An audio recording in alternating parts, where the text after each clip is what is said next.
Cardoso, queria começar por você. O julgamento de Bolsonaro é vingança política ou justiça? Olá, Juliana. Olá, Caio. Eu fico pensando, ouvindo essas palavras do senador Mourão, no sentido de quem seriam os vingadores. Ou seja, ele passa a ideia de que há uma conspiração que tem por objetivo prejudicar Jair Bolsonaro e aqueles que praticaram a tentativa de golpe que culmina com os eventos do dia 8 de janeiro.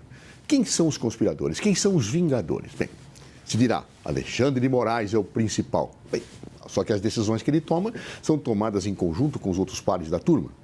Bom, então os vingadores são o Supremo Tribunal Federal. Mas a Polícia Federal é que fez a investigação. E a Polícia Federal é um órgão autônomo, pertence ao Executivo e atua com absoluta independência funcional dentro deste campo, conforme todos nós reconhecemos. Então a Polícia Federal também seria um vingador.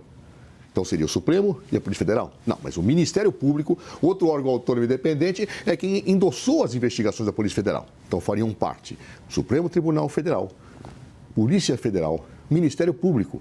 Bem, mas a maior parte dos juristas, embora discorde de um ponto aqui, uma decisão acolá, etc., entende que está mais do que provado o golpe. Ou seja, basta ver os jornais e nós vamos ver todos os juristas, salvo honrosas exceções, que entendem que está absolutamente provado. Então, os juristas participariam também dessa conspiração. Mas há um outro dado. Recentemente, uma pesquisa foi divulgada que 55% dos brasileiros foram favoráveis e opinam favoravelmente à prisão de Jair Bolsonaro domiciliar, como foi decretada pelo ministro Alexandre de Moraes. Então, o povo também faria parte dessa conspiração. Ou seja, Ministério Público, Polícia Federal, Supremo Tribunal Federal, juristas e povo, todos estariam tentando fazer uma vingança política. Quem é a vítima? Quem é a vítima dessa grande conspiração? Jair Bolsonaro e aqueles que o defendem. Francamente, essa história me lembra aquele soldado que, marchando em descompasso com o batalhão, se disse: "Você está marchando errado." Ele disse: "Não, quem está marchando errado é o batalhão." Ou seja, é evidente que todo mundo, a grande maioria, a insonoridade brasileira, entende que existe, que houve um golpe. E está provado nos autos, absolutamente indiscutível. Tentativa de assassinato demonstrada, plano de assassinato demonstrado. Reunião com generais demonstrado. Um conjunto de situações que passa por delações e um conjunto de provas inafastáveis que mostram a existência do golpe. Tanto que, efetivamente, muitas das defesas não atacaram a existência do golpe processualmente, porque era impossível. Então, enquanto faz o discurso político, não houve golpe, lá no processo dizendo: olha, meu cliente não participou, viu? Ou seja, não negam o golpe. Meu cliente não participou. Olha, tem uma nulidade processual aqui, tá? Isto realmente chega a ser espantoso. Ou seja, é tão claro, tão evidente, tão indicativo de que a verdade é una. Tentou-se um golpe de Estado que culminou com os eventos do dia 8 de janeiro, já pensado muito antes por Jair Bolsonaro, cuja história de vida já mostrava, desde que ele era deputado, muitos anos atrás, que ele dizia: basta eu assumir que nós vamos ter que mudar essa situação no país, porque o parlamento não resolve, nós temos que ter uma situação de autoritarismo evidente, como ele proclamava aos quatro ventos quando era Bolsonaro, quando defendia, quando era deputado, como também defendia torturadores. Ou seja, um homem que sempre defendeu uma coisa, fez esta coisa, há provas desta coisa, todos reconhecem isso, menos os que querem defender Jair Bolsonaro. Pode-se falar em vingança? Não. Isso é aplicação da lei. Isto é Estado de Direito. Coppola, bem-vindo de volta. Boa noite. Julgamento de Bolsonaro é vingança política, como diz Hamilton Mourão, ou justiça? Olá, Juliano. Olá, doutor Zé Eduardo. Saudações à nossa audiência. Bom, em primeiro lugar, vamos conceituar o que é vingança e o que é justiça. Justiça, em sentido técnico, como bem disse meu estimado debatedor, é a aplicação objetiva e imparcial da lei. Já a vingança, ela é pessoal, ela é emocional. É um castigo ao outro motivado por sentimento de ódio, dor, humilhação. Em outras palavras, vingança é a justiça feita pelas próprias mãos em desacordo com a lei e, portanto, a vingança é uma injustiça.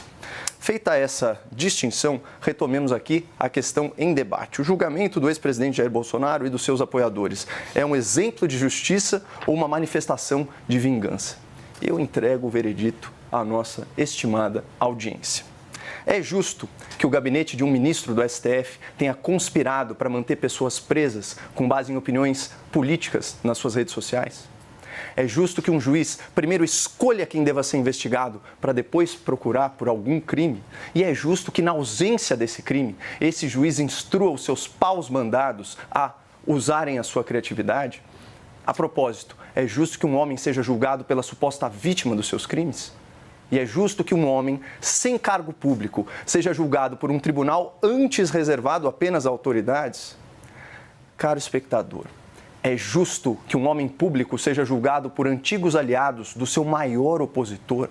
É justo ser julgado por um juiz que já te processou, um juiz que já te difamou e outro juiz que já declarou ter como objetivo a sua derrota? É justo que um homem seja julgado por apenas um tribunal, sem direito a apelar a outros órgãos da justiça? Aspas aqui para o senhor Alexandre de Moraes, segundo o jornal O Globo. O ministro disse que seus colegas do Supremo já revisaram mais de 700 decisões judiciais suas após os recursos das defesas. Você sabe quantas eu perdi? Questionou Moraes. Nenhuma. Vejam que interessante essa escolha de palavras do ministro Alexandre. Aparentemente, esse processo é uma questão de vitória ou derrota pessoal para ele. Outro ponto aqui que requer indagação. É justo que um homem seja impedido de falar e de ser ouvido antes mesmo de ser julgado? Parece justo que alguém que é tão atacado publicamente não tenha o direito de se defender publicamente? Aliás, é justo que apenas jornalistas, influenciadores, políticos da direita sejam excluídos das redes sociais e perseguidos judicialmente pelas suas opiniões?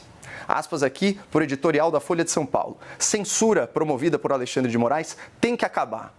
Puna-se o que houver de crime no que for dito, mas sem recorrer ao instrumento inconstitucional e autoritário da censura prévia. Fecha aspas.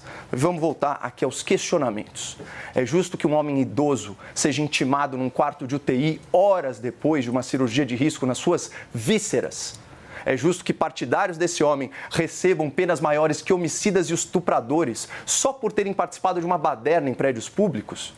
É justo que um aliado desse homem tenha sido preso por meses e torturado na cadeia, mesmo comprovando a sua inocência? E, finalmente, é justo que outro partidário desse mesmo homem, sem antecedentes criminais, tenha morrido sob custódia e sem julgamento, porque o Supremo ignorou os alertas da defesa e o pedido de soltura do Ministério Público?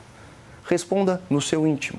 Você acha que tudo isso que foi colocado aqui é a mais justa aplicação da lei ou são atos de vingança? Se for vingança, eu lamento o destino daqueles que hoje estão se vingando. Porque, como ensina a sabedoria popular, aquele que embarca numa jornada de vingança tem que cavar 2 covas.